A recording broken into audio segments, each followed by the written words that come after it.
Hey, Branches Church, Tim here. How are you doing? I hope you're doing good. I miss you. I miss being together. I miss seeing everybody. I miss singing together. I miss giving hugs even because I'm not a very huggy guy.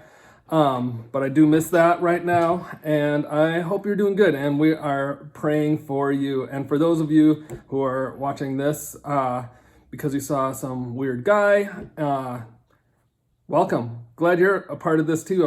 My name's Tim. I'm the lead pastor at Branches Church in Woodinville, Washington. So this is all pretty funny, maybe not funny, but ironic timing for Branches because for the past year and a half, we've been working to get inside of our new building and we are finishing the construction this week and we will not be able to use it for a while. So, but we'll do what we can. And I wanted to give you a quick update and show you what the building is like right now. Hey, Branches Church, I hope that you don't miss the irony that after a year and a half of hard work, of sacrifice, of giving, a lot of prayer, a lot of contributions financially or items off our wish list, numerous, countless hours of volunteering and work to make it happen, that we are now a week away from being in our new building and we will not be in our new building. But I wanted to give you a little tour and show you what's going on. The first thing I wanted to show you about this place is the amazing location and incredible parking. As you can see all around me, there's plenty of parking space. And check this out, this week, our name went up on the building. We are ready to roll. Okay, let me show you the inside.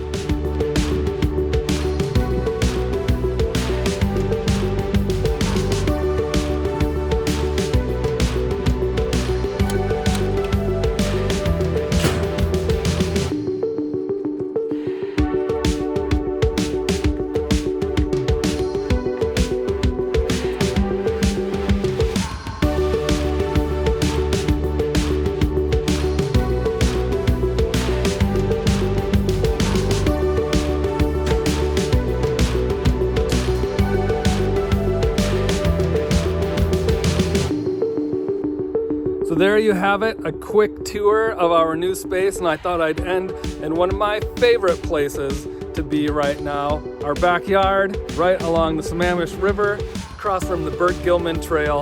Cannot wait to get in here. Thanks again to everybody who's contributed. Remember, there's still things on our wish list on our website, brancheschurch.org, if you'd like to contribute. And I just am so excited to use this space for the glory of God here in Woodinville. As we figure out this new normal, we're trying to figure out what we as a church are supposed to be doing. The old way of gathering together every Sunday morning and groups throughout the week isn't going to work the same. So we are moving everything online, obviously. Be watching Facebook for the most updated information as to Zoom groups that are meeting up, including tonight at 7:30.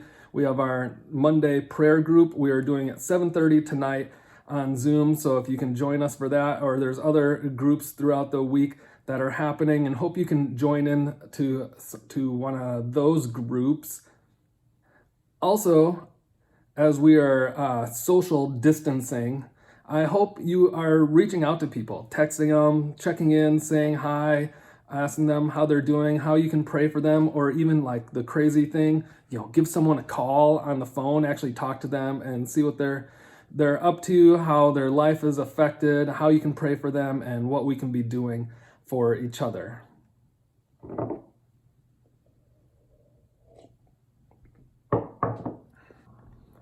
As a church, Branches observes a season called Lent. It is a period of 40 days plus some mini Easters that lead up to Easter, and it is a time to prepare our hearts and our minds and our lives to identify fully with the death of Jesus and to completely to celebrate the resurrection of Jesus. And in this time, it's like typically a period of a more solemn repentance and turning our hearts to God, that ends with this great celebration in Easter. And so this season, this year, we are, as a church, as branches, we are going through the 7 I am statements that Jesus made. So who is Jesus in his own words?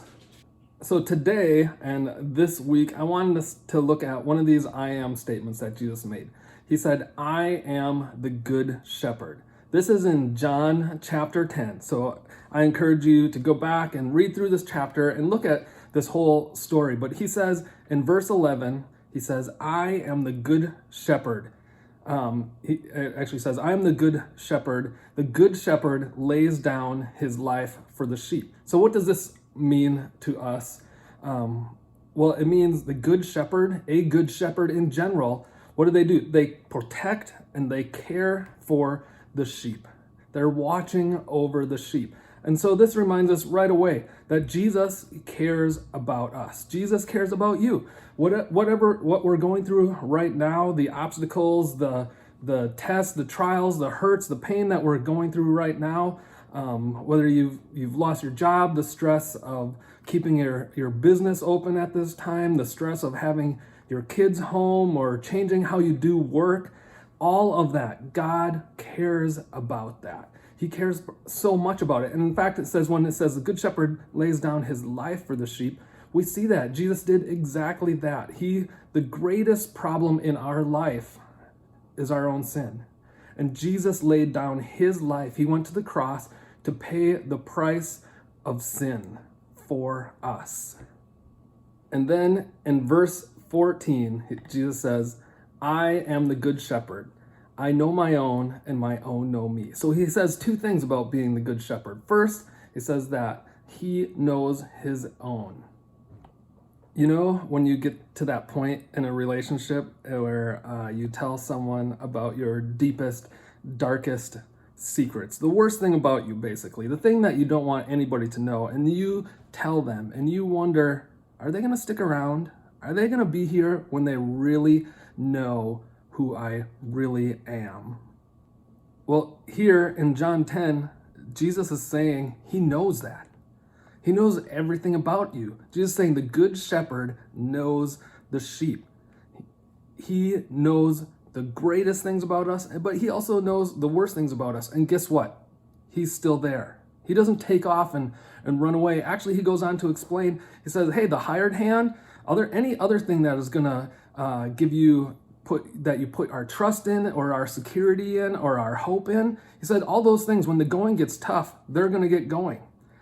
Except the good shepherd. The good shepherd knows you, knows everything about you, knows our strengths and our flaws. And guess what? He is still there. He's actually promised that he will never, ever leave us or forsake us. So the good shepherd knows us. He also wants us to know him. That's what it says. The good shepherd, he knows his own and his own know him. You know, I know it can be daunting. Like there's this God out there, this God that created the universe and everything in it, including us. And he knows everything about everything. And it's hard to think, how can we possibly know this God? Well, here Jesus, he's revealing himself as the good shepherd. And he says that part of that role is he wants us to know him. And so he reveals himself to us. You know, I especially think this time as we are kind of slowed down, as we are interrupted and things are coming to a stop in a lot of ways, and some way, and definitely a different pace from normal as we're social distancing. I think this is a great time for us to get really to our roots of following Jesus, and that's just spending time with him. Who do you know most? Who do you know best in your life? The person that, of anyone on the planet, you'd say, oh, I know them better than anyone. Well, it's probably the person that you spent the most time with. And this is a great time for us to be reminded, hey, let's just spend some more extra time with Jesus, the one person that we want to say we know the best. He says he wants us to know him. So let's take some time, be in his word, take some time in prayer. We are going to be releasing some different ways to help you do those things in the coming up weeks here. But today, sit down and read John 10:10. Read John chapter 10 and just see who Jesus reveals himself to be to you. So this whole conversation that's happening in John 10, where Jesus says, I am the good shepherd, it actually starts in chapter 9, where Jesus sees a man, and this man has heard of Jesus, and he asks Jesus if he can heal his blindness. And so Jesus does something really weird, and he spits in the ground, and makes some mud out of it, and then takes it and rubs it in the guy's eyes, and then says, now go wash this off in this pool over there. And so somehow the guy gets over this pool, washes his eyes out, and suddenly, after being blind his whole life, he can see. So as you can guess, it causes quite a commotion in town. People had recognized this guy. They'd seen him. He's the guy that's out on the corner every day asking for money. And so everybody recognized him. And then when they see him walking around, he can see, well, this is like the biggest news. And so the religious leaders had a really hard time with this. They actually put together their court and called him in to testify. And they ask him, they really want him to say that this whole Jesus thing is a scam, that either he wasn't really blind before, or that Jesus is a scam artist or something like that, or is the devil or whatever. And so, but what he says to them, he says, I don't know. I don't know how this happened. I don't really know who Jesus is. All I know is I was blind and now I can see. So today, like this blind guy who can now see, it's okay for us to be, hey, I don't know, I don't get it, but here's what I do know. In this time of uncertainty, I am certain of this. I have a good shepherd who loves me, who cares about me, who laid down his life for me. And he knows me. He knows exactly what I need. And he wants me to know him. So Branches Church, thanks for joining me today. Hope you're doing good. Let us know how we can be praying for you. Love you. Hope to see you again soon. Hope you can join us for one of the Zoom meetups happening this week. And until then, peace.